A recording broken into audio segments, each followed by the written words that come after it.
Proctor in the TARDIS. Next stop everywhere.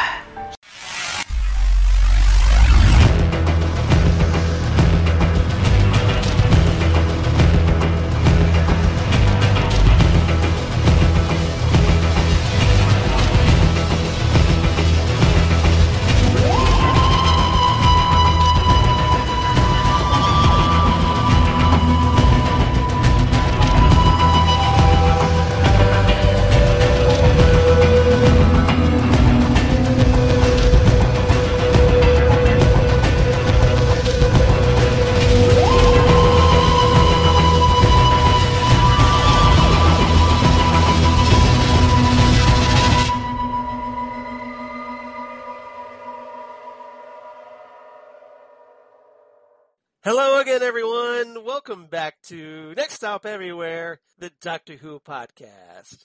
I'm one of your co-hosts, Charles Skaggs, back in the TARDIS once again. And yes, I can say back in the TARDIS, not Torchwood Hub, because, hey, we finished up Torchwood month, so we're back talking Doctor Who, and then this time we're talking classic Doctor Who. And because, unfortunately, Jesse Jackson is still out, probably for the foreseeable future at the moment, and I'll get more into that a little bit. But I did want to welcome this week's special guest companion, who's someone I haven't talked to since all the way back in episode 210 when we talked The Doctor's Daughter. So everyone, please welcome back to the podcast, Dave Proctor. How you doing, Dave? I'm doing great. How are you? I'm doing great. I'm very happy that you're joining me here. Like I told you before we started, I'm really appreciative that you're here, ready to talk some classic Doctor Who, because God knows I'm back in the mood to talk some Doctor Who after the past month. And I appreciate you helping fill in for Jesse, because sadly, and for those who don't know, and I know I've mentioned this before, but Jesse's going to have a very important surgery coming up. And we found out the date just yesterday that he's going to be operated on May 25th. So please, I'm asking everybody, please keep Jesse in your thoughts. Obviously, we won't know more until Jesse has this surgery and we can find out what this mass that's inside him, if it's either benign or something else. And obviously, we're praying for benign here. So we don't want Jesse to have to go through chemo again. And I think I'm speaking for you, Dave, but feel free that obviously we're all thinking about him right now and him and his family, and we wish him very safe surgery and a very speedy recovery. He's been doing a really good job on Twitter of keeping people apprised, and he's actually had some information on there about it that I'll let people look up for themselves. But right. It sounds scary, but he sounds strong and set for it. And as far as filling in for him, I'll say this. You know the doctor's not good by himself, so somebody's got to be there to help you out. Exactly. Well, as his partner in time, I kind of take it as my own responsibility and a very happy one that I'm definitely going to look after him because, we've known each other, like I've talked about this since the 90s, and I essentially consider him family. So I'm definitely very concerned about him right now, but I'm also trying to be very positive for him because I think he needs that right now. And so if you get the chance, feel free, drop him a line. You can reach him on Twitter at Jesse Jackson DFW on Twitter, or you can find him on Facebook. Message him or whatever. Jesse Jackson in Dallas Fort Worth, and just say hi and just let him know that you're thinking about him and pulling for him as we get through this. So I'm sure he'd definitely appreciate it. I know that, he really appreciates that I've been keeping Next Stop Everywhere going. He actually, included that in a message that I reached out to him yesterday. So he's very happy that we're still doing the podcast. So let's keep the fun going for Jesse's sake and, probably give him, something to listen to while he's recuperating. And hopefully maybe comment on. Exactly, right? So hopefully, Jesse, if you're listening, feel free to write in if you want about our upcoming episodes, or just, let us know how are you doing so we can share that with everybody. But Dave, like I said, it's been a while since I've talked to you. So how you been doing, man? It's been a while. Anything going on recently you'd like to share with everybody? Well, I have had a big change in my life. I retired from the law enforcement career, and I've moved on to a different job with a different part of the government, more physical. I'm out doing public works type things, and I'm having excellent. a blast. You enjoying You that? know, when you're, I am. You know, here, go drive my giant backhoe. I'm all about it. It's like playing in the sandbox, but you know, I'm getting paid. It's awesome. A lot of good people over there, and I'm enjoying it. It's finally spring, and we can see the ground here, and we made it through another winter, and COVID's finally drying up, so life is looking good for Dave. That's great. That's great to hear. And so hopefully they're keeping you busy, and giving you a chance to get outside a little bit and enjoy this nice weather as we're finally getting nice weather. It is the perfect job for that. I have outside every day. It's awesome. That's great. That's great. I'm stuck here in my basement of solitude, working over the computer, but I try to get out every so often. You know, I try to just, you know, so I just don't start growing mold on myself, you know, being in these dark corners. I try to get some sunlight, get some vitamin D, which I badly need. So I'm glad you're getting out. You're putting out about 30 podcasts a week, so it keeps you inside a lot. Not that many. 3 if I'm lucky a week, but it sure seems like it. I know, but you know, Dave is. I gotta say this before we get started because we're gonna get into Doctor Who, I promise. But I do want to give Dave credit because Dave, you've been so wonderful about writing into all our various shows that we do here on Southgate Media. You know, you've been good about writing here at Next Stop Everywhere, the Phantom Zone, and you know, and I really appreciate what you do. I really appreciate that you take the time every week just to check in, let us know your thoughts, and you know, be a part of the show. So I really appreciate that, especially now that we get to talk to you again. Well, you know, watching TV gets boring if that's all you do. So you make a sport out of it. Hey, they're going to watch this one. I should watch it and participate. You've already turned me on to a couple of shows that I've never even thought of watching, and it works both ways. We appreciate it. Well, that's great, and hopefully, you know, you enjoy our recommendations because I'd hate to recommend something that you hate. So not yet, but yeah. So I also want to give Dave props because he's wearing a NASA cap right now. So respect for that.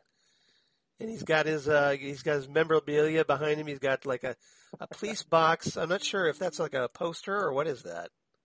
It's a poster diagram of the outside dimensions of it. Oh, excellent. My daughter bought me that for Christmas. I got a little Dalek and a big TARDIS. And this has nothing to do with Doctor Who except it's a pig man, so it reminds me of a David Tennant episode. Yeah, I was gonna say you could say that was from what was it? The Evolution of the Daleks or something. One of those absolutely pig men. Yeah. And there's a Mr. Spock off in the corner. That's where my sci-fi journey started. There you go. Well, obviously, you know, I give respect for that as well because hey, I'm Star Trek guy. I'm published writer Star Trek guy. So. That's what I hear. So if it was, you know, I'd be very tempted to, if I could find a co-host that would be interested, I would be very tempted maybe to do a Star Trek podcast. But, you know, I already do enough as it is, so I'm sure people would probably be like, okay, you do enough. Just let somebody else do a podcast for a while. Well, there's certainly plenty to talk about. They got 700 hours or something like that. Right. Or 700 episodes or something. It's crazy. Yeah, there's only been Star Trek shows since 1966 and then a bunch of movies and animated series and whatnot. So, yeah, I'm sure there'd be one or two things to talk about there on a Star Trek podcast. It's one of the few serviceable things that's been around longer than me. Well, it beats me by 3 years. Because I was born in 1969, wow. So I got you by 2 years. There you go. All right. Well, you know, we're in the ballpark. We're in the same age bracket. Absolutely. All right. So, everybody, here at episode 230, at long last, we're going to be talking Carnival of Monsters, one of the second serial from season 10 back in 1973 from the Jon Pertwee era. And this is something that Dave wanted to talk about a while ago. But the scheduling didn't work out, so I told him, I said, you know, hey, you know, if you don't mind waiting, we'll get you, you know, we'll figure it out, and we can, and we'll make it happen. So, hey, finally fulfilled that promise at long last. So you can check that one off. But I'm kind of curious, before we get into everything, Dave, what was it about the story that really piqued your interest? I knew you were going to ask this, so I've been studying how to answer it because it's kind of an awkward answer. Okay. Well, it's an awkward podcast, so it's perfect. You put the list up on Facebook, and you said, these are the ones that haven't been done. Right. And I just started picking through the doctors. I forget where you were in the process, but you do one doctor, next doctor, next doctor, next doctor. Yeah, I try to group my doctors, There's a third doctor, there's a this, and I just picked it kind of randomly. Okay. And, but. So this wasn't anything special for you? Not in the sense like when we did Doctor's Daughter or Shada, that you're like so excited. But then as I examined it, my thought process on how to answer it, I said, it's one of the very routine ones. There's lots of standout ones, but this one's kind of routine. And you go, and I love it still. Right. So it made me kind of go, well, you know what? It's probably not getting the love it should. And let's do it, because it's got some hallmarks in it that you might not be aware of. And it made me go, how do I say this? When you get a job, it's not the everyday thing that anybody wants to do. It's those exciting parts. You're like, oh, this is what I'm into it for. But those everyday things are what keeps you coming back. And this is one of those shows. It's just quality Doctor Who. Excellent. Well, nothing wrong with, just the run of the mill episodes, because, they all can't be the standout episodes, or they can't all be the worst episodes ever. There's got to be that little middle ground, right? So we have to talk about those stories too. We can't just ignore those. And some of them, they always have like little scenes here and there, even though if they're maybe just an average episode, they do have certain highlights here and there that I'm sure, are very sentimental to a lot of fans. There's a lot of trends in TV today, and we were talking about Star Trek. If you look at like Discovery, each show was more exciting than the last, and you can't miss one, and oh my goodness. And sometimes you just want to sit back and enjoy a TV show. Okay. Like turn on Three's Company or something like that it doesn't challenge your brain so much that you're so, but. So you want some comfort food. Comfort TV. Yeah. But if you want to get into it and study it, there's plenty of meat there to bite into. So it's a quality episode or story. I guess it's 4 episodes. Yeah. All right. So that makes perfect sense. So this, like I said, was the second serial from season 10 in 1973, written by Robert Holmes, who, as far as I'm concerned, is probably the best writer from classic Doctor Who. He wrote some excellent stories. He wrote Spearhead from Space, Jon Pertwee's first story, which introduced the Autons, then Terror of the Autons, which introduced the Master, Pyramids of Mars from the Tom Baker era, The Brain of Morbius, which is obviously more relevant today than ever because of what happened with the last season of Doctor Who, and The Deadly Assassin, which was a classic from Tom Baker's era, again with the Master. The Case of Androzani, which was Peter Davison's final story and arguably his best story. And The Two Doctors. Which explained the... I'm sorry. No, that's all right. I didn't mean to talk over you. No, you're fine. The Two Doctors, which was also, paired Colin Baker's Sixth Doctor with bringing back Patrick Troughton's Second Doctor. And also with Jamie. We got to finally see Jamie again, which was great. His biggest contribution in all of that is he explained the celery. Yes. He explained the celery. Right. Which was, in Caves of Androzani, because, there are certain gases within the Praxis range that the Fifth Doctor is apparently allergic to. And supposedly the celery will, turn blue if the gas is anywhere in its proximity. And if nothing else, he eats the celery because, hey, it's good for his teeth. So, works for me. Works for me. Off the top of your head. Well, he is my doctor, so yeah. That one's a little easier for me than probably a lot of people. But But yeah, it's not just a decorative vegetable, you guys. All right. This, of course, is directed by Barry Letts, one of the producers on Doctor Who back in the day. But he had it in his contract that apparently once a season he could direct an episode or direct a story. And this one actually was one he directed because they held it over from the previous season, interestingly enough, just so he could direct this. And, of course, starring Jon Pertwee as the Third Doctor and Katy Manning as Jo Grant, who we've talked about recently as probably one of the underrated companions, especially from the classic era. I like Jo.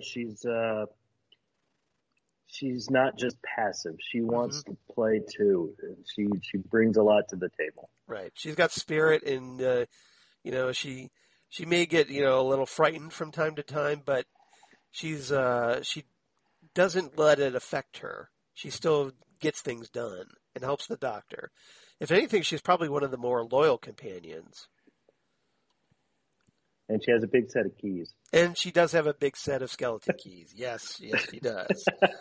Yeah, I don't. Maybe you need to miniaturize those things because those things are huge. I don't know how she has room in her purse for anything else. Yeah, right. All right, and we'll talk about Jo obviously here in a minute. But guest cast, we have Michael Wisher as Kalik, who's notable primarily because he introduced Davros. He played Davros in the very first appearance of Davros in Genesis of the Daleks from the Tom Baker era. So that one of the classic stories from, I think, all of Doctor Who, where we had the origin of the Daleks. And, Michael Wisher was the first one to originate the role of Davros. He also played the characters John Wakefield in The Ambassadors of Death, another Jon Pertwee story. He played the character Rex Farrell in Terror of the Autons, Magrick in Revenge of the Cybermen, another Tom Baker story, and Morelli in Planet of Evil. So got a lot of work during the third and fourth Doctor eras. We have Terence Lodge as Orem, who previously played Medoc in the Macra Terror. There's no such thing as Macra, remember? Moss. He also played the character Moss in Planet of the Spiders, which was Jon Pertwee's final story. Peter Halliday plays Pletrak, and he's notable because he played Packer in The Invasion from the Patrick Troughton era. He also played a soldier in City of Death from the Tom Baker era, and he returned years later as the Vicar in Remembrance of the Daleks from the Sylvester McCoy era. Okay. So a pretty notable, recurring actor on Doctor Who. He also was in the movie The Remains of the Day with Anthony Hopkins, if you've ever seen that movie. One of my favorite actors, Sir Anthony Hopkins. Exactly. And hey, he just won Best Actor at the Oscars. So yes, he did. Once again. First time, of course. Once again. Yeah, well, he won it before, way back for Silence of the Lambs, of course. So for what, 20 minutes of work? Doesn't matter. He's only on screen for like 20 minutes. But it was him and the shark from Jaws. his 20 minutes were better than everybody else's hour and a half, or more. One of my favorite movie series. Yeah, exactly. It's one of my favorites. It's one of the few that I've. Oh, I'm sorry. No, go ahead. It's one of the few that I've read the books, watched the movies, listened to the audio books, and re-listened to all of them because just greatly written. They end horribly, though. The movies are way better. Don't read the last one. But, I'm going to be, yours truly has already reserved that for when it finally gets around on Gold Standard, the Oscars podcast with DJ Nick and Rachel Friend and, of course, my Ghostwood and Drunk Cinema co-host, Zan Sprouse. So that was one I was like, I need to do this because I'm a huge fan of The Silence of the Lambs. Well, Kung Fu or Kung Pao, the Enter the Fist. Is, I didn't know anybody had ever heard of that. That's a great movie. Yes, it is. Yes, it is. And we had a lot of fun talking about that. I'll talk more about that at the end of the episode. But we also had Leslie Dwyer as Vorg, Cheryl Hall as his partner Shirna, and some guy by the name of Ian Martyr you might be familiar with as Lieutenant John Andrews. And I'm saying this obviously in tongue-in-cheek because we know him best as Harry Sullivan, as in Harry Sullivan is an imbecile from the Tom Baker era, Fourth Doctor companion Harry Sullivan. He's also notable because he wrote a lot of Target book novelizations of Doctor Who stories, before his death, tragically. But he was notable and I loved a lot of his novels that he wrote, his adaptations. He was also in the movie The Abominable Dr. Phibes, the Vincent Price classic, if you've ever seen that movie. I have not. And we also had go ahead. Did you see that he was in a thing called The Navy Lark with Pertwee? Yes, and that was... I saw that. I was trying to do some research. Yeah. Tennille Evans is also from the Navy Lark. He plays Major Daly, and apparently, from what I noticed from my reading, was that Jon Pertwee was, I guess, reference to, or apparently Tennille Evans kind of suggested that Pertwee try out for the role of the Third Doctor after Patrick Troughton was leaving, and Pertwee decided, you got me this gig, or helped to get me this gig, so how about we have you on? So he kind of tried to repay the favor by having him on Doctor Who and give a little reunion to his fellow castmate on that show. So thought that was interesting. And then lastly, we had Jenny McCracken as Claire Daly, the daughter of Major Daly. Those were some tough parts they played. Yes, over and over and over again.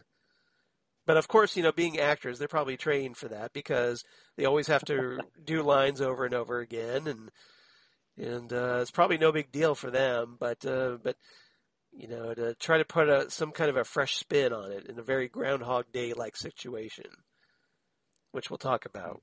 Yes. All right. So trivia, we've already talked a little bit about some things trivia for this story. The story was apparently, like I said, recorded to be part of the production block for season 9, but they held it over for season 10 to let Barry Letts direct the production, like I said, because his contract does give him allowed him to do one story per year, and apparently because he's the producer, that would have made it difficult to do at the start of a production block. So this is all a scheduling thing that he finally got to direct this story. And we also thought it was kind of interesting that both Cheryl Hall and Jenny McCracken were previously considered for the role of Jo Grant. And according to the DVD commentary for Carnival of Monsters, they were on the final shortlist of 6 actresses seen for the role. Now, Barry Letts promised both actresses, though, he would use them in the future after offering the part to Katy Manning. So I guess this was the consolation prize for not getting the role of Jo Grant, that they got to appear in this story. And this was the only televised Third Doctor era story to feature an appearance by a Cyberman, although, of course, not as an enemy. The Third Doctor doesn't actually face the Cybermen during his era, but he does get to face off against them in the 5 Doctors when, Pertwee finally got a good scene with them. So he had to kind of wait until after he'd already left the show to finally get to face off against the Cybermen, which was one of the things that fans were just really happy about back in the day, to kind of, check that unchecked box. Absolutely. And let's see. They're a big deal. They are. And apparently a lot of editing was done to this story to get it down to a workable running time. And this, one of the results of this was the cliffhanger for part 3 had to be changed. So originally it was a plan to show the Doctor plummeting, apparently to his death. But they reworked it, and so then we get the kind of not nearly as dramatic cliffhanger of the Doctor just being shown leaving the miniscope and then collapsing. So not exactly a stronger, I mean, I think they should have kept the original cliffhanger for that one, but apparently, this is just one of the victims of the edits that to get it down to where they needed it to. Well, it seems pretty challenging the way they overlap a little bit into each next show. It seems that they really have to work that. It's right. Pretty hard. It could be done very poorly if they didn't work that hard. Exactly. But you would think that because you have the script, but I'm sure that they don't really get a strong enough idea of the running time until they actually film it and figure what works, what doesn't work, or what they need to take out. So sometimes things like this get cut on the floor, the editing floor. The Drashigs were named by Robert Holmes as an anagram of dish rag, because apparently a white dish rag would be hung from a pole during the filming so that actors had something to look at while they're delivering their lines. Because this is, so it's not exactly a ball on a stick. It's just more like a, hey, here's, look at this thing on a stick. And so, because the Drashigs didn't get put into the show until post-production. So I can just don't imagine Jon Pertwee and Joe Grant looking horrified at dish rags on a stick coming at them. I've seen some takes of some pretty modern movies where they show how they do that, and that's some tough acting. Yeah, exactly. Just green screens and now the last your thing, acting abilities.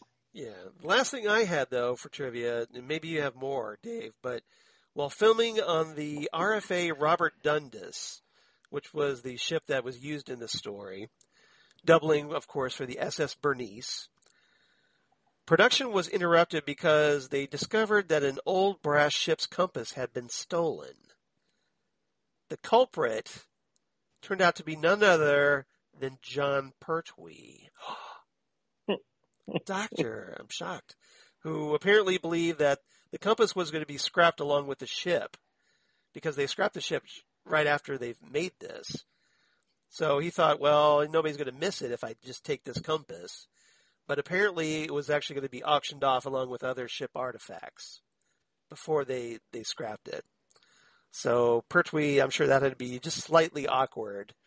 Like, okay, I took this. Here you go. Here it's back now.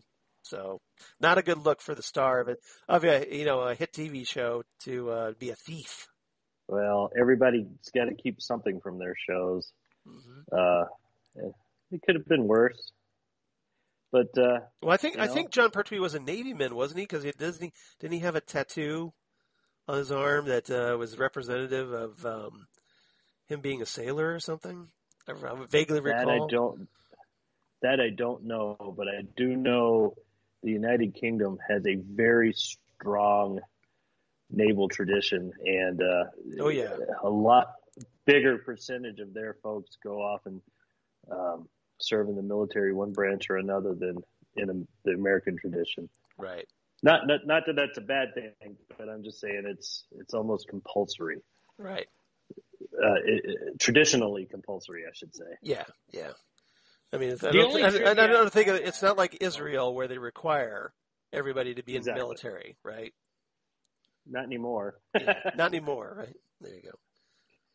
The only trivia I had was sort of, I knew you would be very thorough and that you have more sources than I do. So I kind of looked at what was going on. Mm-hmm. And this was January 27th, 1973. We were still in the middle of all the Apollos. Yeah. We're 10 years, I want to say. Well, this was 4 years after the moon landing when this story aired. Exactly. Yeah. Exactly. So we were, Apollo 15 or 16? Probably.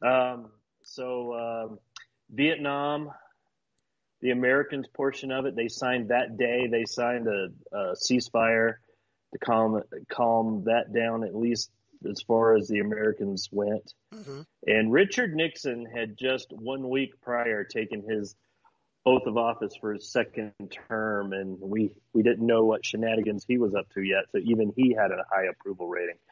Right. But with the turmoil of the Cold War, one of our longest wars ever, including current times, Yes. coming to a close. Maybe you needed a TV show you could go home and feel some comfort from because, oh man, the world was crazy. Yes.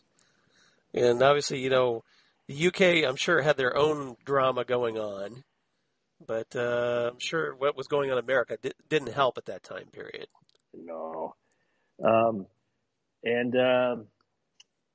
UCLA's basketball team had just won 61 consecutive games, which was an NCAA record at the time. Oh, wow. Those are big events. It is. I like that you put that in historical context. That's nice. I like that. Well, I've often noticed this year in Doctor Who history. they often have something that makes it seem significant. If you think about what you watch on TV now, like in Winter Soldier, we were comparing how having a black Captain America was so apropos for 2021 that, what was happening when this was going on? And shows back then, with certain exceptions, tend to try to ignore. But this fit in with a lot of things that were going on. So it was enjoyable. To kind of look at that, and being that I was pre kindergarten, I don't personally remember any of that, so it's always good to get context, Yeah, well, I was all 4 years old when this episode aired, so I probably wouldn't have remembered it either. So I definitely appreciate it always, especially going from the end of the end of the Troughton era through the Pertwee era when I was a kid. And would have never really, even if I had access to watch Doctor Who, I probably would have it never would have clicked for me that it was, because of being so young. Because I didn't get into it until I was like 14. Yeah, well, especially I was mentioning NASA and the hat. Today's the anniversary of Shepard's first flight into space. That's right. I believe. That's right. Yeah. So it's big deal. It's all good to. Yeah, it is a big deal. That was, he wasn't the first man in space, but he was the first man in orbit. America was put up there. And John Glenn was the first man in orbit. Excuse me. Yeah. Right. And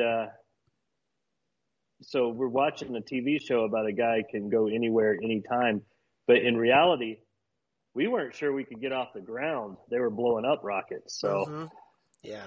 Look at the Mercury program if you want some history on that. It was a crazy time. Yes, it was. Well, there's that. It's sad to say, but it was kind of a learning curve, really. So nobody else was doing it. So we're the due Russians for tried, another... but Russians tried. We were in that space race with the Russians. We're due for another generation of incredible leaps. The World War II obviously was a big one. Yep. The Apollo run, and now here we are in the 2020s. It's time to go again. Well, here's hoping. We got Mars out there, so absolutely, it's just waiting for us. We got probes on it, but got to get some people on it. So that's the next goal, I think. I got a list of people. Get people back to the moon too. Absolutely, I got a list of people I'd send there. So. Yeah, and then we'll just kind of leave them there. All right. So let's get to talking about the episode then, or the story. So we're going to do 4 topics. One of them is going to be pretty short. But topic number 1, let's talk about the Third Doctor. Let's talk about Joe, and let's throw in the Drashigs in this one, because I was trying to find a good place for them.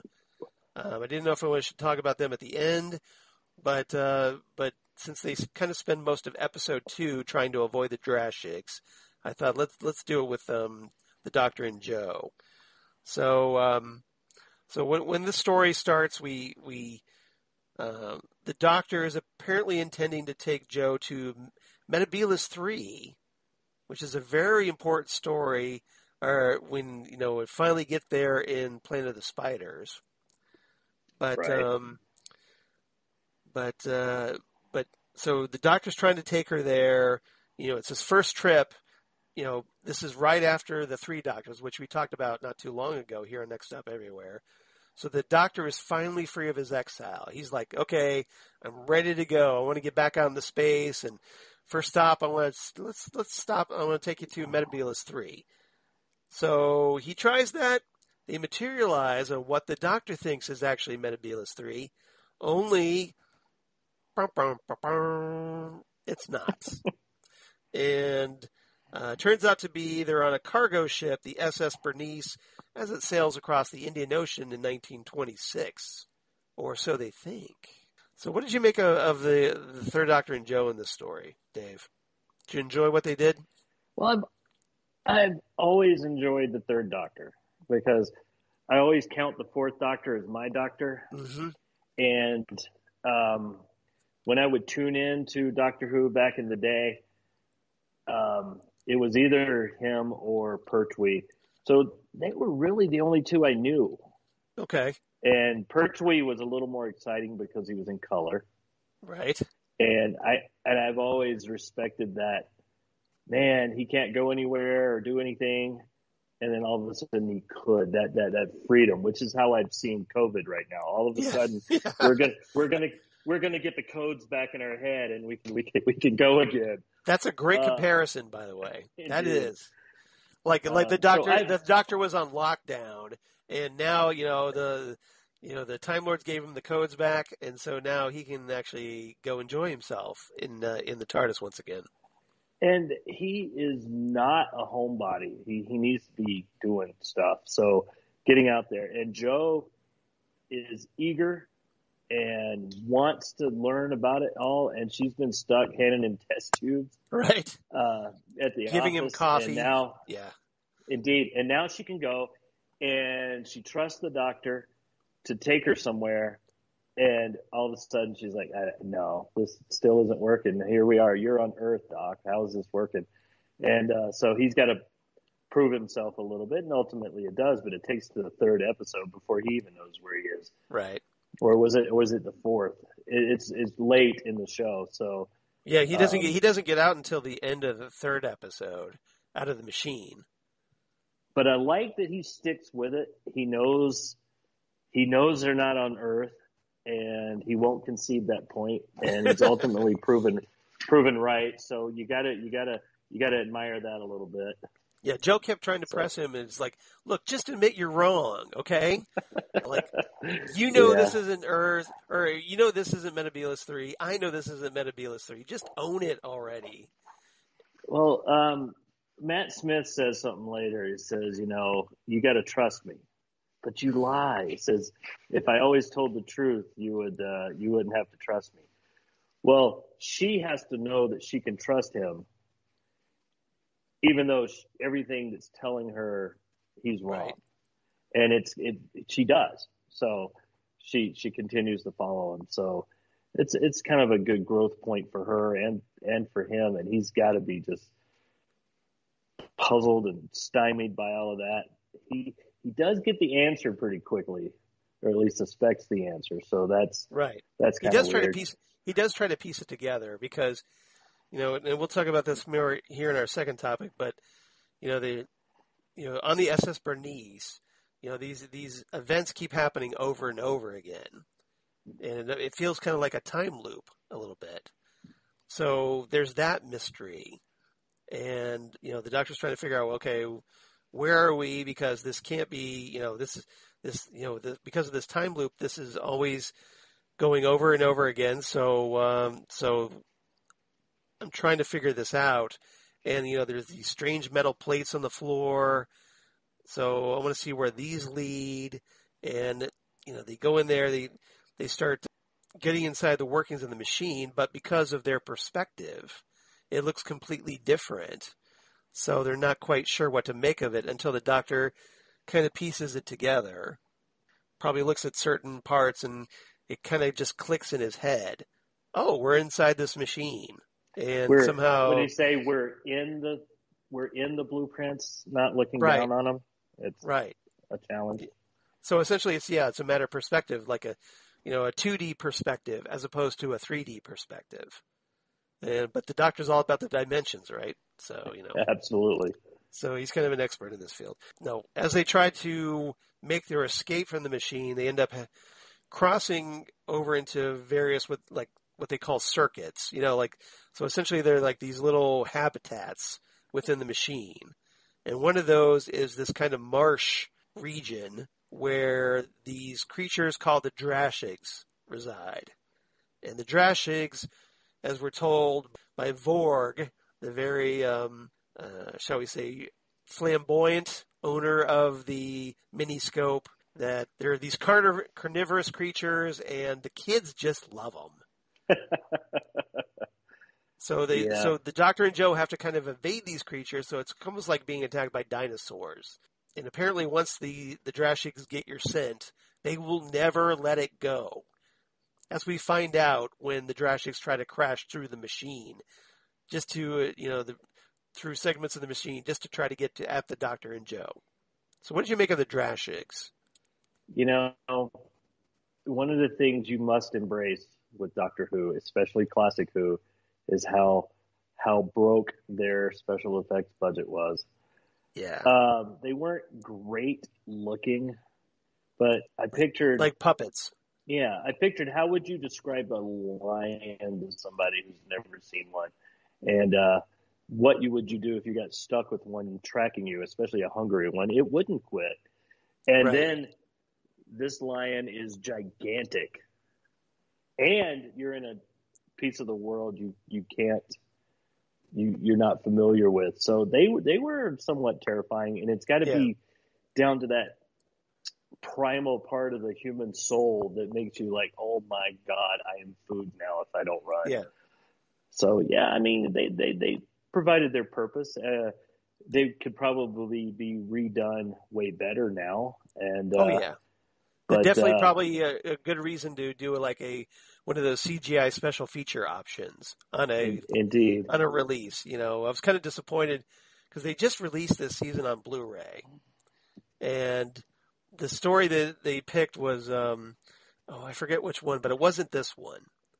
To do some extra special effects, and I thought, well, this story really could use some better Drashigs. Well, in real life, what animals are more dangerous? And you'd never pick the hippopotamus. It kills more people than anything else. And that's just a lesson that it doesn't matter what they look like. They're just plain dangerous. Run. You're full of factoids tonight, Dave. That's awesome. I like that. All right. And then obviously, the Doctor and Joe eventually get out or the Doctor at least gets out of the machine. And with Vorg's help, though, he figures out a way to rescue Joe and get her out of there before it's too late. And so because the Doctor is very adamant about trying to save everyone, including Joe. And the animals. And the animals, too, because, well, the Doctor, they're sentient creatures, right? So he cares about them. So even though the Drashigs try to kill them, they're just being who they are. It's not like they did it with malicious intent. That's just their natural instinct. So he tried to save them, too. So I thought that was, and he does. He gets everybody restored to their proper place and time. Someone once said that you'll be judged by the way you treat the least of us. Right. And, that's a good example. You stand up for what's right, period. As long as you can. Yeah, I think so. Good words, right? Absolutely. Okay, so, excuse me. Did you have anything else you want to talk about the Third Doctor or Joe? I got to say, Joe's a good team player. And when they got caught on the boat again while they're looking for the rope, that she takes the hit and turns herself in so that he can go. That's a big trust thing too. So she did the sacrifice play essentially. You got to admire a team player like that. Take the hit so the game can be won. Yeah, I think Jo is like I said, she's a very underrated companion. She kind of realizes that the Doctor was the one who was going to be the one to get them to save them. So she needed to buy him time, in which she does. She kind of takes one for the team, like you said. All right. If there's nothing else, topic number 2, and we can talk about this topic pretty quickly, I'm sure.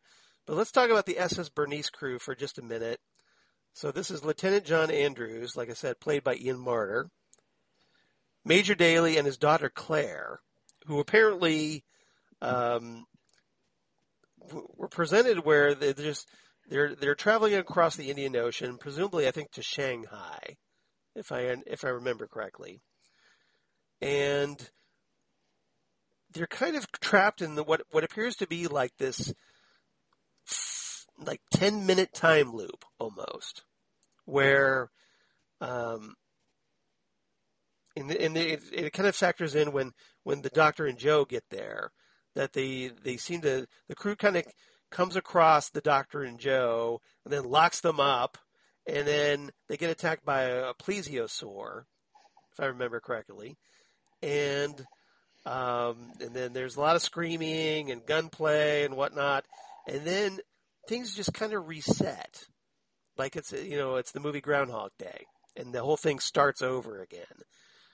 But the only people that remember what's going on are the Doctor and Joe. John Andrews, Major Daly and Claire Daly, they're caught up in this time loop. So what did you make of that concept? That this essentially this traveling ship, the SS Bernice, was plucked out of its time and place, or time and space, and just kind of like in this kind of looping,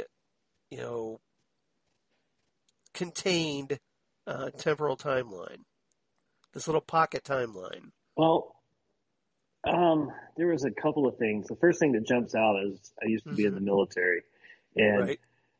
The Navy has the worst uniforms. To walk around having to wear white all day in that heat. Right.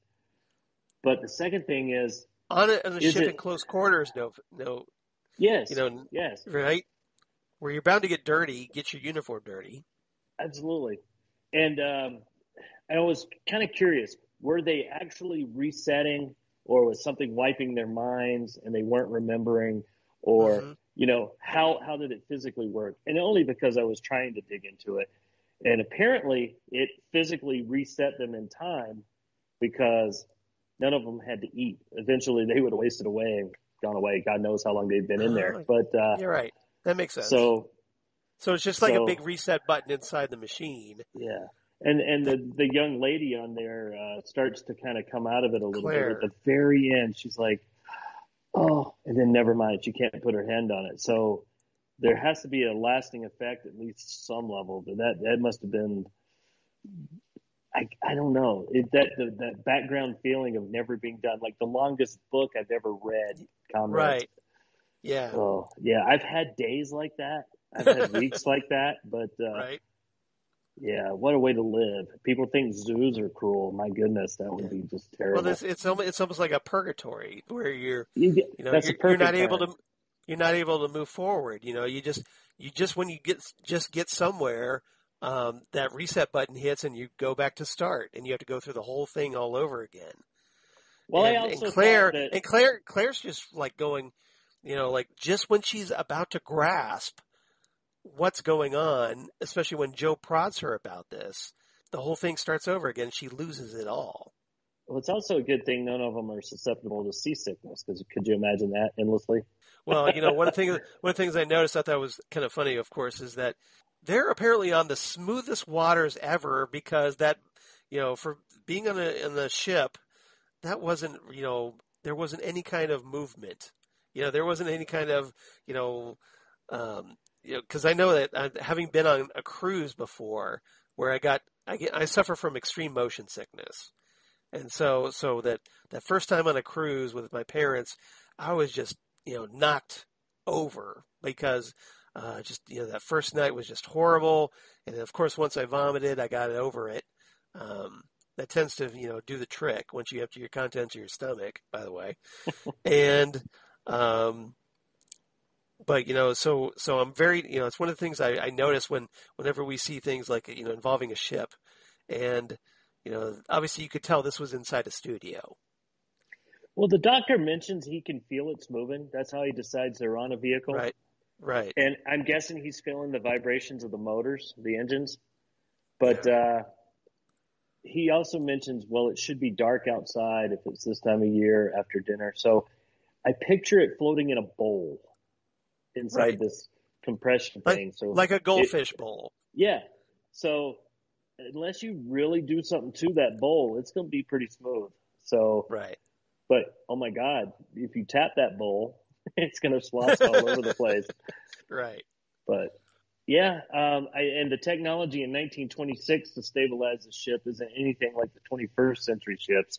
So take what you had times 1,000, what the Indian Ocean should have been like.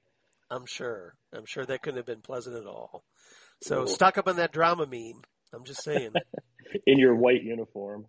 Yeah, in your white uniform, exactly. Which probably wouldn't be white much longer if you didn't have it. If you weren't used to the motions of a ship. And all right.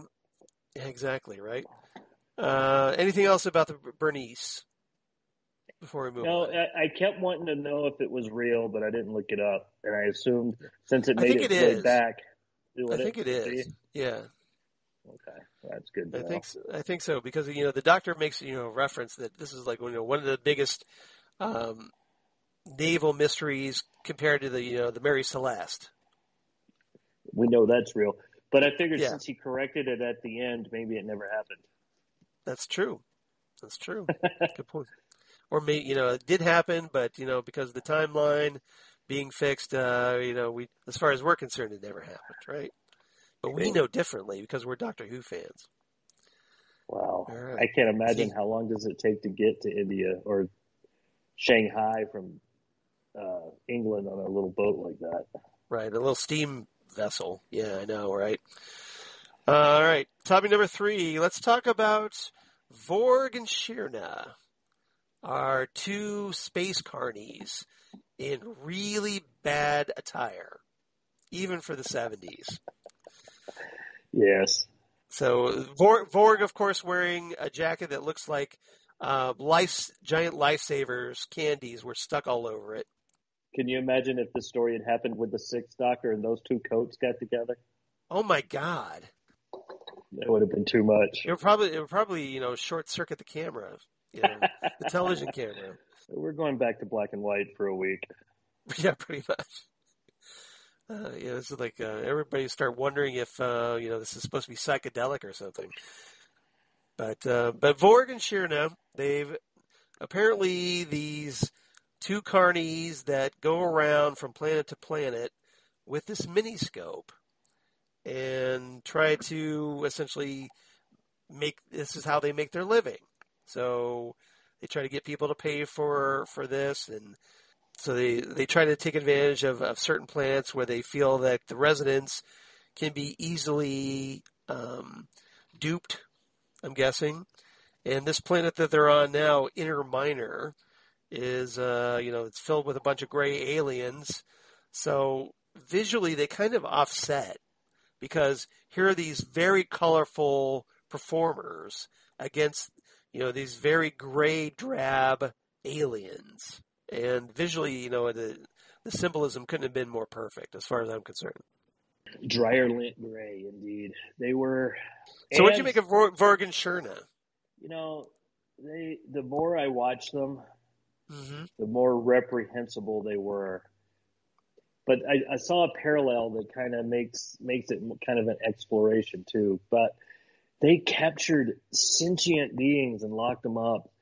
And even the doctor makes a comment about zoos being not all right, but it's terrible. But one of the things that paralleled I picked up on, the lieutenant, when he's talking to the lady, I forget her name, they're on the walk, and he's like... Oh, Claire? He's trying to tell her what China's going to be like, and he uses some really... 1926 appropriate language. And I'm like, okay. That doesn't age well, yes. The modern opinion of keeping things in cages and so forth is unfathomable at the level that it would have been then. So locking up people, so to speak, in this little thing is torture. But at the same time, they show that, well, in 1926, humans weren't doing what they were supposed to do either. So it's kind of a progression on both sides, kind of a parallel. We can both look back. We don't have this high ground to get on and go, hey, you really shouldn't do that. Yeah. No. So yeah, they were reprehensible, but they came out in the end and did what they were supposed to do. So I can't so much forgive them, but it's like when you study Thomas Jefferson. Right. Oh my goodness, there's so much to tear down, but would there be an America without him? So these guys did what they needed to do. They stood up and they were leading their lives like a lot of other people did. You find work where you find it, and you move on. They weren't intending evil, accidental evil, or at least you know what I'm trying to say. I wouldn't say they're evil. I say they're more just opportunists. Yeah, and they didn't create this thing; they won it. And who knows how long ago that was? Hey, here's this thing you can use for entertainment. I mean, he didn't even know how to work it. So he's like, yeah, okay, we'll go. And it kind of fit in with what he was doing, the 3-card Monte and the game with the shells. Yeah. So it fit in perfectly. And, back in the 20s and so forth, we'd have been looking at Nickelodeon movie peep shows. Yes, it's exactly what people would have been into. So, well, the original title for this story was actually Peep Show, but they changed the title to Carnival of Monsters because they thought that Peep Show might imply something else. And since Doctor Who, I don't make that connection. Yeah, see, Doctor Who, they considered Doctor Who to be for the kids back in the day, so I think that was a smart call. Personally, to change the title. It probably would have saved them a lot of grief. Yeah. What you watching, kids? We're watching Peep Show, Mom. Yeah, no, you're not. What? Yeah.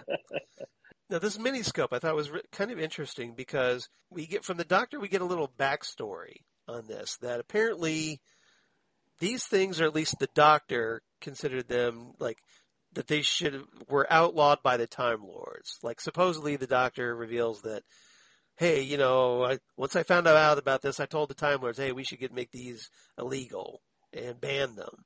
But apparently this one somehow just slips through the cracks. Or it could be timey-wimey. It can be from before that. Right. We don't know where it came from.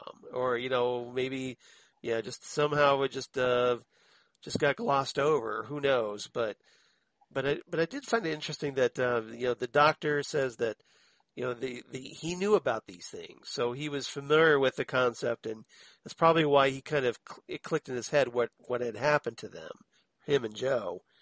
But what did you make of that revelation that that this was something that was banned by the Time Lords? Well, did you find the Time Lords seem to not meddle except for when they do. Right. And they're a little hypocritical. They're a little hypocritical exactly. that way. But, there's times you got to get out there and actually do something, I guess, if this kind of thing's going on. But with the timey-wiminess, this adventure might have led to that legislation and be in the Doctor's past. So it's good that they listen and that they're open-minded enough to take input and to see injustices out there. Clearly, there's plenty in the universe that they haven't addressed. But, you do what you can do, right? You clean up the area you have control over, or at least input over.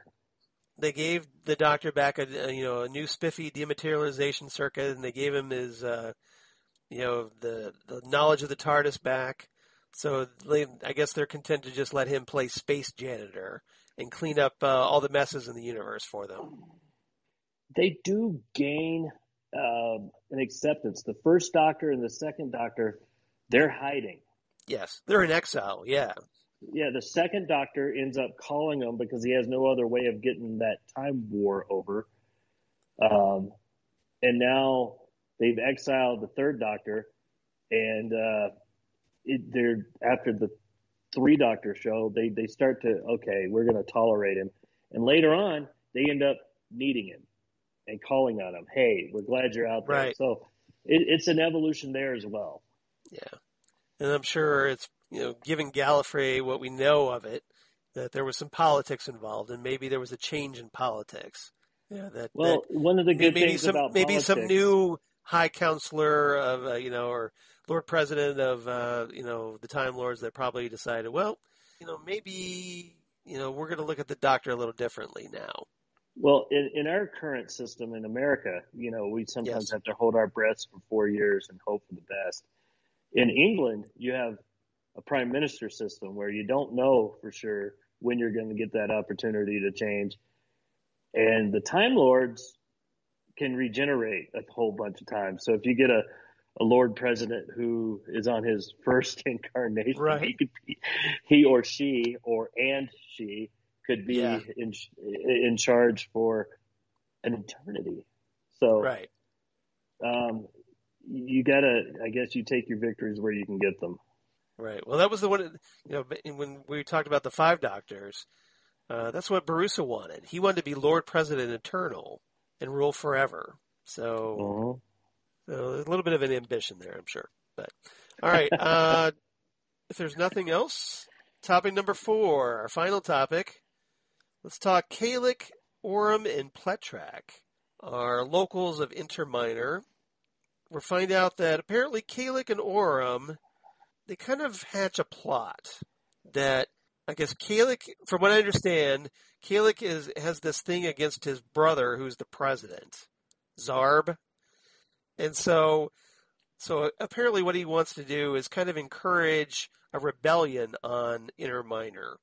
So once he finds out that the Drashigs have escaped from their circuit, they decide, well, hey, why don't we just let the Drashigs escape from the machine, grow to their normal ginormous size, and cause havoc, which will force President Zarb to resign. And this will, encourage the rebellion against his administration. So that's their goal here. Only it doesn't quite go as planned, does it? It does not. I got to say this. Because they end up Drashig Chow in the process. Indeed. I got to say this. What does it take you to turn against your brother? My goodness, because their Thanksgiving dinners must be horrible, because I'm the president of a planet. Well, I'm basically a TSA agent. I'm not even in charge of that. I'm the third guy. Right. Because the other guy's the chairman.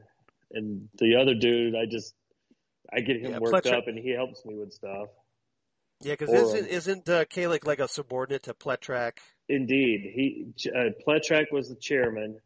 Yeah. Kalik ran things simply by his personality being stronger. And Orem just kind of went along with what he thought was right. And or what he could be talked into. Like Kalik's toady henchman. Yeah. And they are an exact example of what I have observed. I've worked for every level of government there is, the federal, the state, the county, the city. And there are people like that. And they take that little bit of power you give them and run it as hard as it can be run. And that's what those guys are doing. And they see an opportunity to enrich themselves.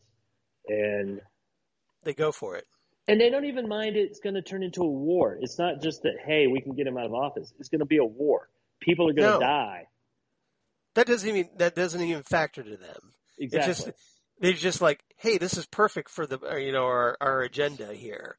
But they don't care about the body count. They don't care about, the victims, people that might be killed or displaced by all this. The chaos that'll bring their society. They just see it as more just kind of like almost like Vorg and Shurna, like an opportunity. Exactly. And, government work, if you're right-minded, is going to have a lot of red tape and hard to get around, but you can do some good stuff. But these guys are in it for the wrong reasons. And let's hope Zorb's in it for a better reason. But We don't really know what President Zarb's like, but hopefully he's better than his brother Kalik. Well, he almost has to be by default. Right, just by default, right. Well, they can't even follow through on a plan. They decide, okay, we got to use the eradicator on the machine. They shoot it at the machine. It doesn't work. So then they just forget about it.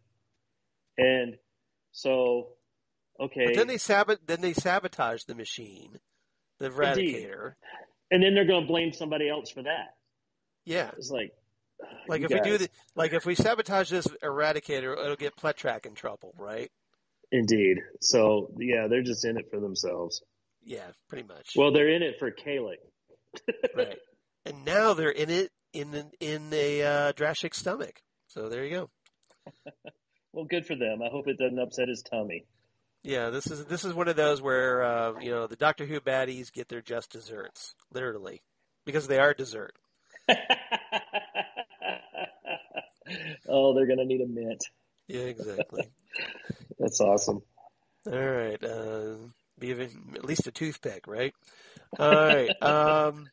Anything else about the story that stood out for you? The doctor using pugilism against Andrews or anything. I liked his what did he call it? Lateral thinking that he goes into. Right. I thought that was pretty cool, and he's right. If you can't go one way, you can't go the other. Well, figure out what you can do and see if you can't make that work. Maybe it'll present different options. So that's a good way to kind of try to approach life. Right. So I like that.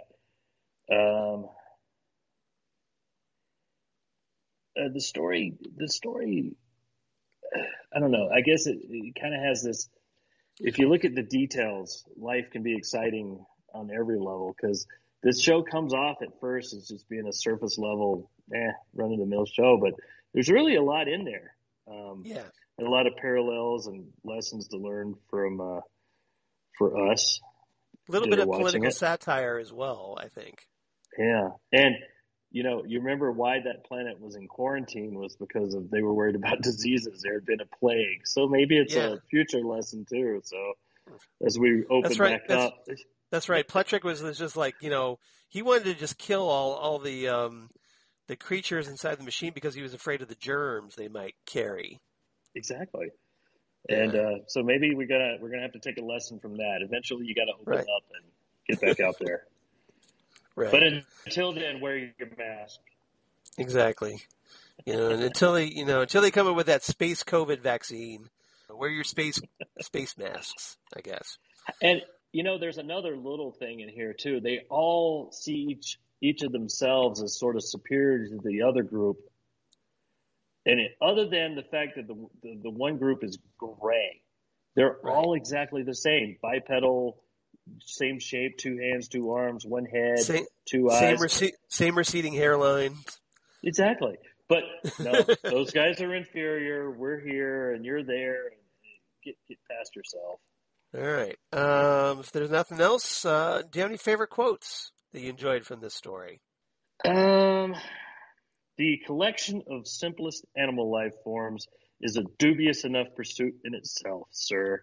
But the collection of civilized, intelligent beings is a positive crime. That was the one I wrote down verbatim. That's a good one. And the one that I didn't really get a quote from it, but the sentiment, I guess, was there. The lateral thinking with Joe, which I mentioned a few minutes ago. Oh, okay. All right. Figure your way out there. It's kind of a lesson. But it wasn't worded, and it was stretched out way too long to be a short quote. But those are the two I really pulled out of it.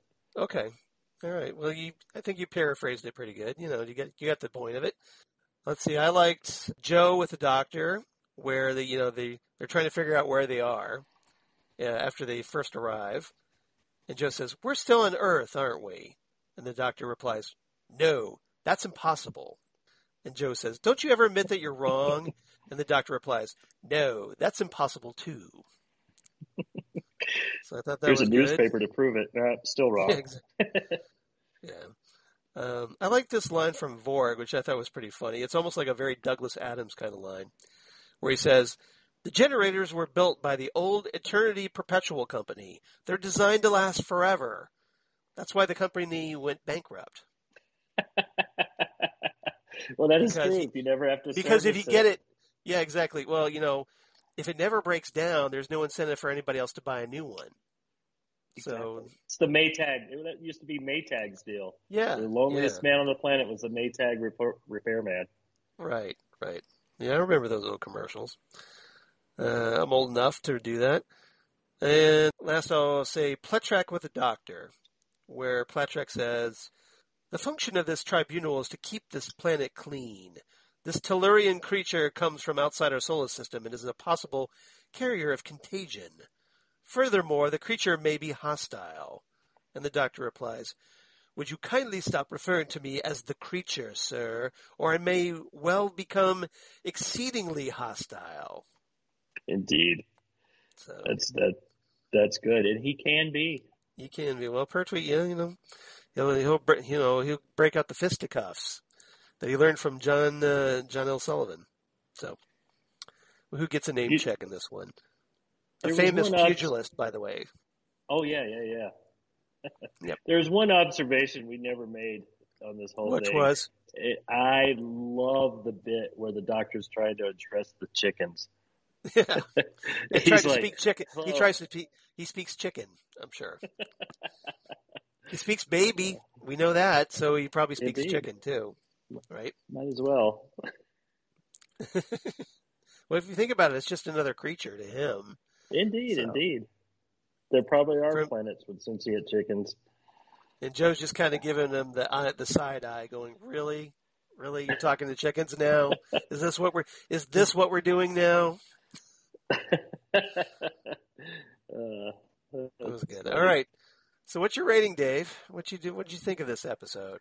I didn't write one down ahead of time, but all right. I've kind of gone back and forth on it and thinking, oh, this is going to be boring. Oh no, it's great. And I've watched it in the last few weeks. I've watched it 3 times, and then I watched it back when we were supposed to do it a year ago when I bailed, and I'm gonna have to give it an 8 because even though it comes out as kind of routine, it kept my attention every time. So I'm gonna give it 8 ridiculous monsters in a swamp. Excellent. Well, I'm right there with you. We're in sync, Dave, because I also gave it 8. So I gave it 8 out of 10 magum pods hiding a yarrow seed, which was the kind of shell game that Vorg was doing at the end of the story, trying to weasel some money out of Pletrack, which he does. Indeed. Which caused, of course, the doctor and Joe to go like, "Oh, he's going to be just fine. We don't have to worry about this guy." Indeed. So yeah, we both give it solid 8s from the Jon Pertwee era. So reverse the polarity. So I know that, Dave, you said that you had a suggestion for this week's reverse the polarity as we go forward from the classic era. So why don't you tell everyone your suggestion, and I'll tell everybody mine. We're both from the same era of Doctor Who. I thought Peter Capaldi's flatline, because he's stuck in the tiny TARDIS, right, was very apropos, because everybody's shrunk down and you're having to deal with things that are big. And ironically, I'm actually reading one of the first Doctor stories in the book form that kind of has that same theme, but it kind of wrong. What are you going to do? You're stuck here. You got to figure it out. Right. It's kind of had that same theme. I can't tear it up like you do and give the whole thing, but it's when the creature, the beings from the 2-dimensional world come into the 3-dimensional world, and they're attacking, maybe not on purpose, but they're trapping humans into this 2-dimensional world, and the Doctor's having to guide Clara through fixing it with the earpiece. And right. I like that story a lot because we got the solid. Yeah, that one gave us the introduction to Rigsy too, which as a character I kind of liked. It's interesting though. The TARDIS in this appeared to be smaller than the TARDIS got in that one with Legopolis Capaldi. In Capaldi, in Flatline. Oh yeah. It reduced down to the little cube, but it was a different method, a different what's the word I'm looking for? A different reason process. It was small. So there you go. Yeah, it was small enough. I think didn't Clara put it in her handbag or something that it was that small? It was tiny. It was the size of a Rubik's cube in that one, but it was really. That's the one that made me think of. Well, see, and that's a good one. That was actually one I considered for the reason you just stated. But I went with a different Peter Capaldi story. So my suggestion for Reverse the Polarity is Into the Dalek, which was the second episode of Series 8 2014, written by Phil Ford and Stephen Moffat. And in this one, the 12th Doctor rescues Rebel fighter Journey Blue from her space shuttle, which is under attack by Daleks. He returns her to the Rebel command ship Aristotle, which is a former hospital ship converted for military use. Journey Blue offers the Doctor services to assist with their quote-unquote patient, which turns out to be a damaged Dalek the Rebels found floating through space. But somehow the damage inflicted upon it has given it a sense of morality, a good Dalek, if you will. So recruiting Clara to assist him, the Doctor returns to the Aristotle, and this is where the comparison comes in to this story. The Doctor, Clara, and Journey Blue are miniaturized so they can enter the broken Dalek. They literally go into the Dalek. And the Dalek gets nicknamed by Rusty by the Doctor to determine what's making it actually be good instead of evil. And at Rusty's power center, after they work their way through the machine, the Doctor discovers a large crack leaking radiation causing the malfunction within the Dalek. The Doctor realizes that the Dalek was never good, just broken. And the Doctor later links his mind to Rusty's consciousness, showing him the beauty of creation and life, along with the destruction that the Daleks have caused. However, Rusty not only regains his morality, he also assimilates the Doctor's own deep-rooted hatred toward the Dalek race. He exterminates his fellow Daleks as they attempt to destroy the rebel ship, and after leaving the inside of the Dalek, the Doctor parts ways with Rusty, disturbed that the Dalek only saw darkness within him. That starts the whole, am I a good man conversation that ran through that season, if you remember that. Rusty sends a signal to the Dalek mothership, causing it to believe that Aristotle has self-destructed, and vows to continue with his mission to destroy the Daleks. The end. I love the double meaning in that one of good Dalek, because it's a Dalek that is being good by our standards, but doesn't he also accuse the Doctor of being a good Dalek? Exactly. That's that's when it really bothers the Doctor. Here's the Daleks who are his most hated enemy. Who he despises more than anything. And here's a Dalek telling him, hey, you know what? You'd be a good Dalek like us. You kind of act like a Dalek. You bring on destruction everywhere you go. Exactly. So that doesn't really sit well with the Doctor, needless to say. It kind of gives him pause, needless to say.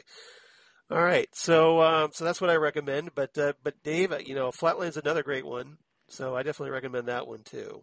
Because I love can't the go whole wrong. Capaldi So make it a series. double Capaldi episode little mini marathon for both stories. After you watch, Good answer. Thank you.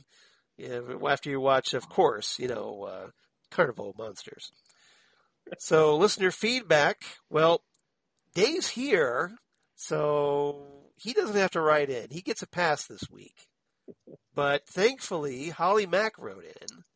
So Holly, we just recently talked with her when we did our Torch 1 month.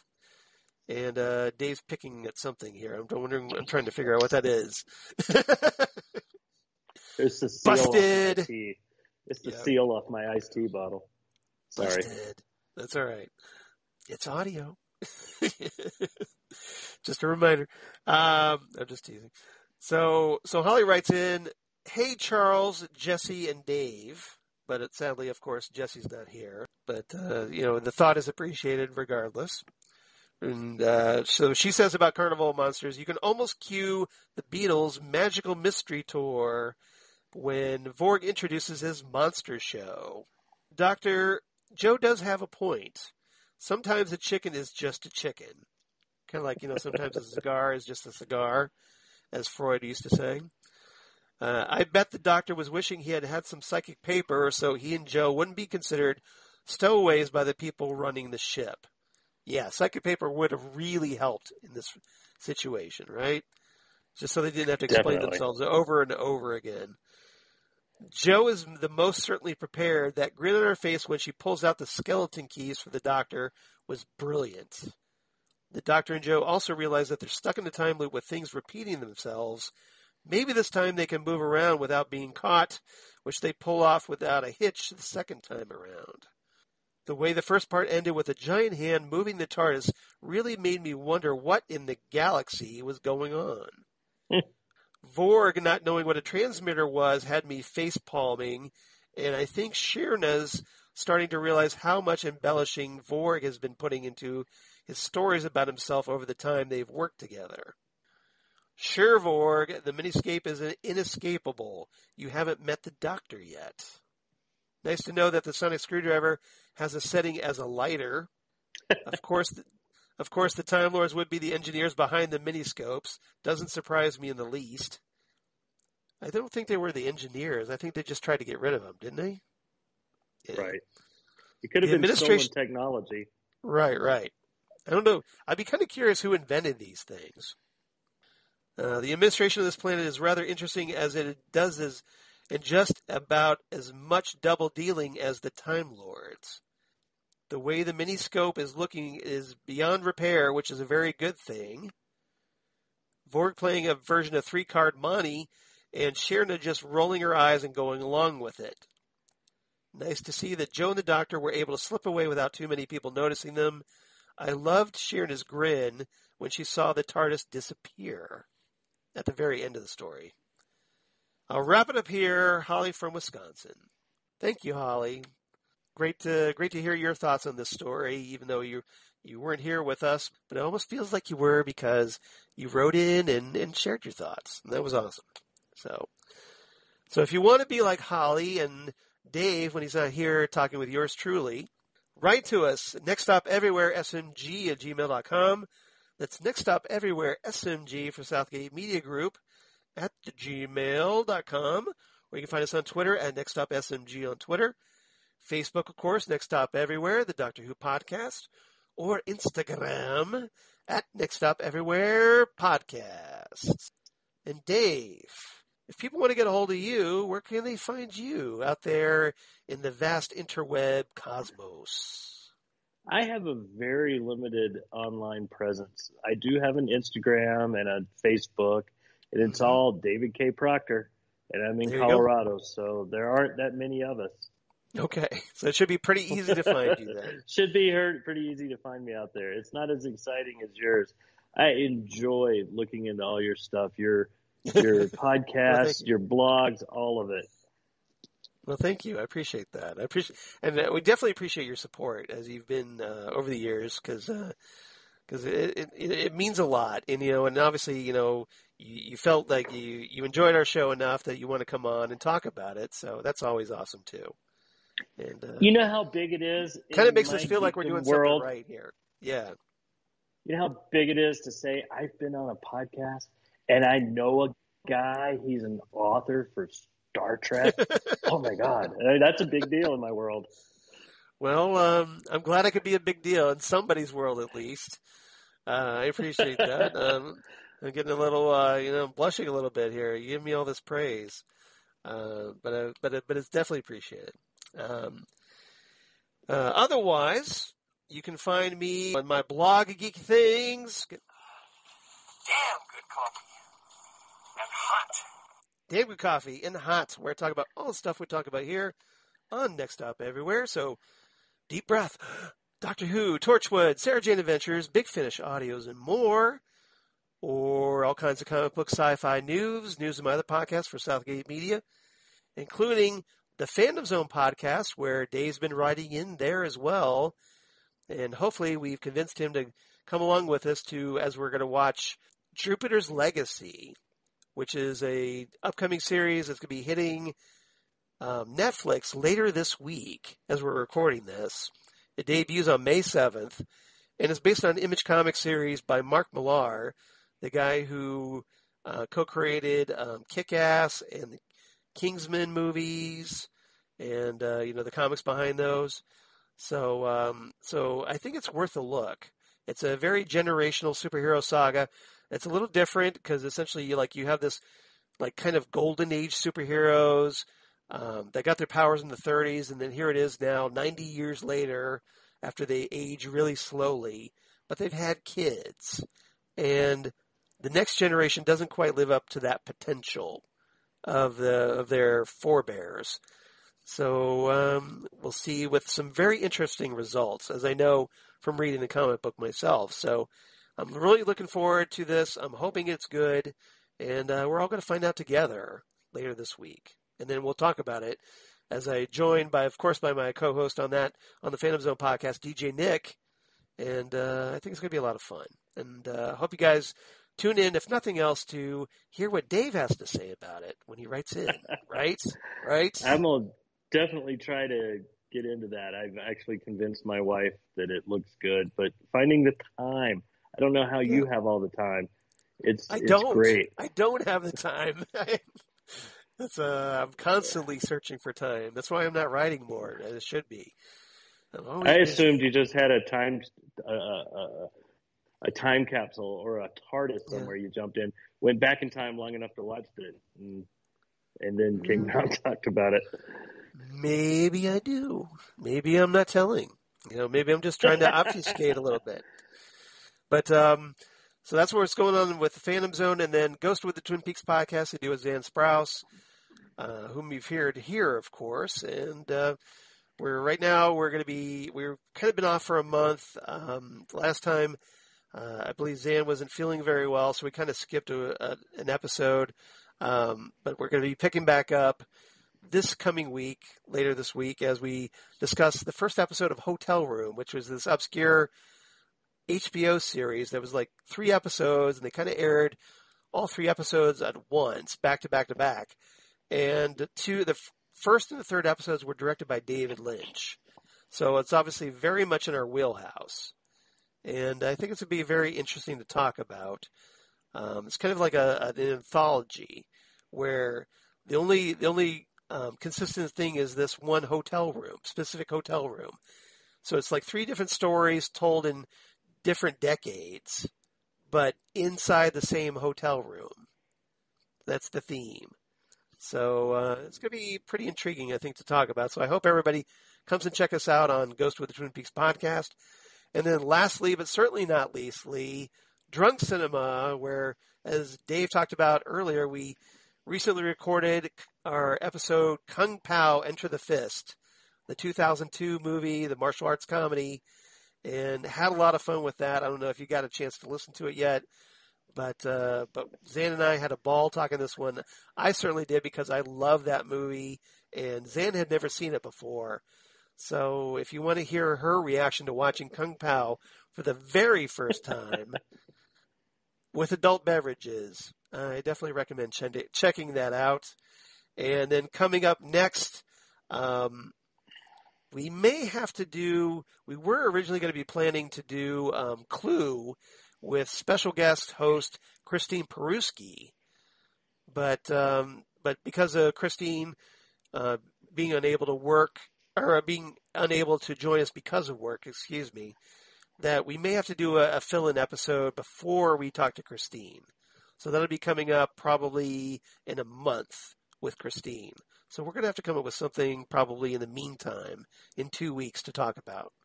Unless we skip that and just wait for Christine, chances are we could do that too, but I'd like to at least get another episode out. So if you got any ideas or any suggestions you want us on movies of what we should cover, just drop me a line, let me know, and I'll pass those along, or let Zan know. Either way. But I hope everybody checks it out on Drunk Cinema regardless, because we have a ball on that show, as Dave can hopefully attest. It sounds like a blast. It is. So, Dave, I hope you had fun today. I know I had a lot of fun talking to you today. I thought you were on it today. You did really good. I know you were nervous about how good you would do, but I thought you did spectacular, sir. Well, I had to. I won't say fill big shoes, but Jesse's absence is felt, so I felt like I had to up my game. So I did more research than I had in the past, and you know what? It brought out an appreciation of an episode or a story that I had not had at this level before. So I appreciate you inviting me on here. It was a blast. Well, one of the things I failed to mention is that I'm in the process of putting together the schedule for the summer. So everybody, if you're love to join us like Dave does, I've posted the list of episodes that are still available on Facebook. If you want to check that out, I've got a nice little chart, and you can see if there's any that, grab something that you're interested in. And then if you got up to like 3 stories that you really want to talk about, drop me a line. Or if you're stuck for ideas, I threw out a few suggestions. If you're stuck about what to talk about, you just want to come on, you can take a look at those. But there's still lots and lots to talk about, because between Doctor Who, Torchwood, Sarah Jane Adventures, and Big Finish Audios, there's a lot of things we still haven't covered here, even after 6.5 years of Next Stop Everywhere. And Dave was kind enough to come up with a few suggestions, so we'll be having him back on whether he likes it or not. Because, you're in it now. You've been here 3 times now, I believe. So you're stuck, whether you like it or not. So look forward to at least more Dave Proctor in the weeks to come. What's fun is you don't have to just do the good ones. There's some not so good ones, and those are some of the best episodes of Next Stop Everywhere, is when you examine you could have done that better. Right. Those are even, like you said, those are even more fun to talk about, the bad ones. So, Absolutely. Don't just think you have to pick a good one. If there's one you want to make fun of, go for it. I'm right there with you. I'm not you already got Twin Dilemma out of the way, so. Yeah, that was a pretty bad one. Yes, it was. But Dave, I hope you had a good time today. I really do. I really did, and I appreciate you having me on. Well, you're welcome back anytime, like I said. And thankfully, you pitched a couple of ideas, and I'm going to go with those, and we'll have you back on to talk about those stories. But I'm going to leave that a mystery for now. So stay tuned, everybody.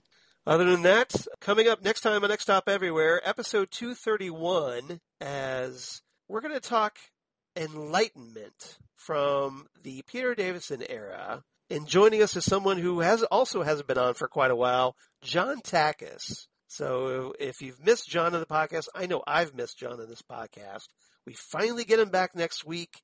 The stars seem to have aligned. I know he's been very busy, working the restaurant that he works at with everything with COVID hitting and everything. It's been very crazy this past year for him. But thankfully, he's making time for us, and I'm very happy to have him back.